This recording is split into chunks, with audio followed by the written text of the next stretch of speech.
Ici, les flammes tiennent tête aux pompiers. Des dizaines de foyers sont encore actifs dans cet état de la Nouvelle-Galles du Sud, le plus peuplé d'Australie. Dans cette région, la catastrophe est d'une ampleur inégalée. La faute aux températures caniculaires de cet été austral, elles ont dépassé par endroits les 50 degrés. Plus au sud, l'État de Victoria commence lui à faire le bilan des dégâts. Pour l'instant, les températures ont baissé, mais l'accalmie devrait être de courte durée, avec un retour aux chaleurs extrêmes dès la fin de semaine. L'urgence est donc toujours à la lutte contre les incendies, a affirmé le Premier ministre Julia Gillard, estimant que l'heure viendrait plus tard pour la reconstruction.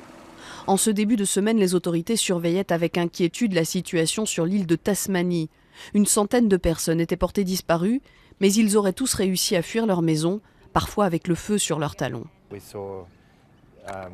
Nous avons vu des tornades de flammes venant sur nous. Et juste après, tout était en feu.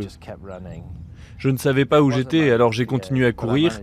Il y a eu un moment où j'ai eu peur, mais j'ai réussi à atteindre le bord de l'eau. C'était comme un sanctuaire. Avec sa famille, l'homme passera 3 heures dans l'eau à attendre que l'incendie se calme. Il raconte aussi, photo à l'appui, l'air toxique chargé de cendres. Comme eux, l'Australie retient son souffle. Elle n'a pas oublié les 173 morts de l'incendie de 2009 dans l'État de Victoria.